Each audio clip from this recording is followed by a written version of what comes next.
Do you know there is a country where at one time the number of horses almost outnumbered that of its human population? That country is Mongolia, better known as the land of the horse, or a country of horses, I would say. Just March of 2021, Mongolia's horses registered almost one half of its 3.3 million inhabitants. Almost everyone in Mongolia owns a horse. Horses are part of their life. It would be unimaginable for Mongolians not to have horses. Let us not forget that Mongolia's great warrior, Genghis Khan, almost conquered the largest contiguous empire in history with his horses. As soon as children can walk, they are trained to ride horses. By 5 years old, they are already competing in horse racing. Due to numerous accidents of falling from horses, the age requirement has been raised to 7. What is even more mind-boggling is the distance the horse races. It is based on the age of the horse and not on the age of the rider. The younger the horse, the shorter the distance. The older the horse, the longer the distance would be. We could just imagine how tough a 7-year-old boy would be steering a horse, say 25 km in a fast galloping pace of horse racing in a cross-country mountainous terrain. Children join horse racing not exactly for money, but for prestige and fame, which goes to the first 5 finishers. During the grueling race, the actual focus of attention is on the horse. Jockeys are only riders in the horse race, they say. After a race, Mongolian rush to touch the head of the horse. The young jockey only come next. Flying to Mongolia, one would land in Genghis Khan International Airport in Ulan Bator, or pronounced as Ulan Bator. It is the capital of Mongolia with 1.5 million population. The rest of its 3.3 million inhabitants are spread into the other cities and in the enormous, endless expanses of Mongolian steppes.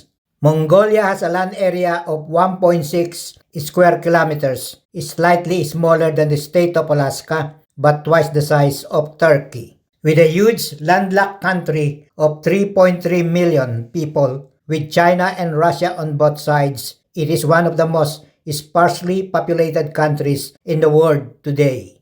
With a harsh life in the countryside, the government in 1994 gives every citizen 0.7 hectares of land to help them.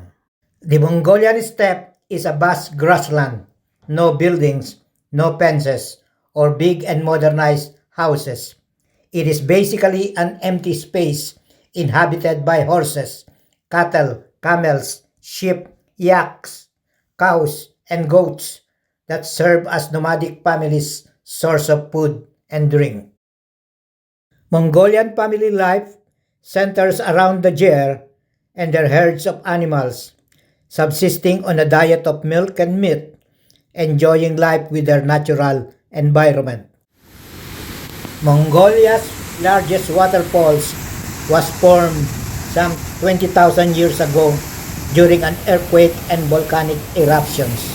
It is about 66 feet high and 33 feet wide, with the water coming from its 2 rivers, then flowing down through a gorge. It is known as Orkhon Falls, and it's one of the best places to see in Mongolia. The waterfalls is a refreshing sight to see, as the strong torrent of water gushes down below. Lord Suren Tagtaanyam, or Dugi for short, had been a big help for me to see the great Mongolian steppes and other places impossible to explore within the confine of a very limited time frame. Once in the vast pasture land, I got a feeling I was on my own. No road signs, no houses, no trees, no pathways to follow, except the crazy track marks left by vehicles ahead of me, either by days or months. The road was bumpy, sometimes muddy, most of the times dry or arid. There were times our tough and rugged vehicle found itself submerged in some shallow waters or deep rivers along the wide, continuous surface of the grazing ground for hundreds or maybe thousands of animals. Nights were spent in a round-shaped portable tent known as gers, erected in the middle of a broad expanse of green-carpeted grassland stretching to the horizon and gently rolling hills under a clear blue and quiet sky. It is made of felt, plastic tarp, and ornate wooden slats that protects the resident nomad from cold temperatures. It is about 10 meters in diameter, has a small kitchen, beds along the sides of the ger, and a fireplace in the middle, and the smoke escapes through a hole in the center of the roof. A two-string instrument called Morin Khuur or horsehead fiddle. It is very common in Mongolia. You'll see a lot of them in any musical performances. Also, throat singing is very popular.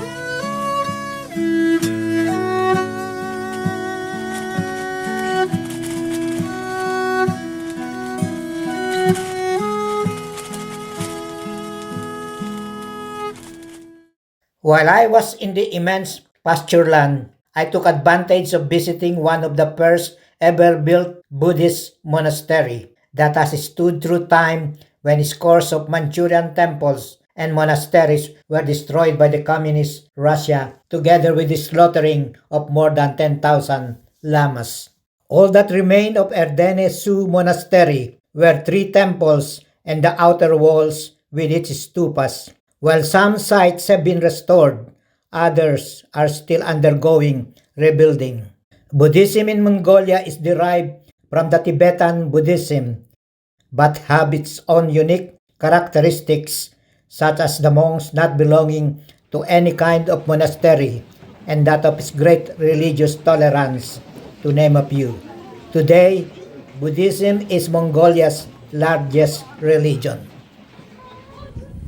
With a very limited stay in Mongolia, my accommodating local guide drove me to the Elsen Tasarkai, allowed me a short time of happiness on a 2-hump Bactrian camel as it glided through a small sequence of lovely sand dunes in the wide expanse of the green steppe grassland with its boundless horizon where clusters of white gers sprouting here and there amidst thousands of animals roaming freely under thick white clouds hovering above the blue sky.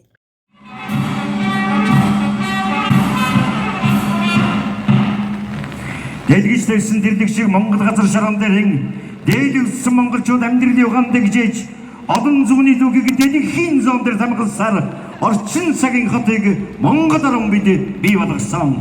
Хөгдөнгөрийн хотын соёлын илнүүлсэн хүндэж наадамжин тавхандын баярын мэнд дэвшүүлье.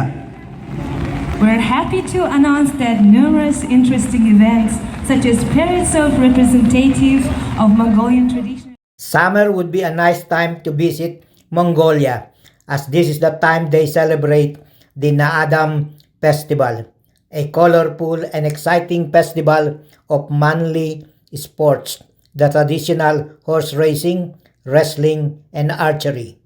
A new game is added to the sports competition known as the ankle bone shooting. The Naadam Festival is usually held in July 11 of every year. That could run from 3 to 5 days the most. It attracts millions of visitors worldwide with its grand opening that is well choreographed, almost like an Olympic-style ceremony. The opening performance is characterized with lots of dancing, horse riding, and exhibitions, musical extravaganza, and flamboyant colorful parade in their Mongolian traditional costumes. with the introduction of motorbikes, especially in the Mongolian steppes, has somewhat created an impact into the life of those nomadic people. Mongolia is a country of horses, and Mongolia's life is intertwined with their horses. But the speed and comfort that motorbikes bring into their daily life are something that Mongolian riders cannot just ignore. Mongolians has 10,000 years of history with horses and only 100 years of history with vehicles and about 70 plus years with motorbikes. Although the availability of vehicles and motorbikes to families are there, still a great majority of Mongolian families could not still get rid of their horses for some practical purposes.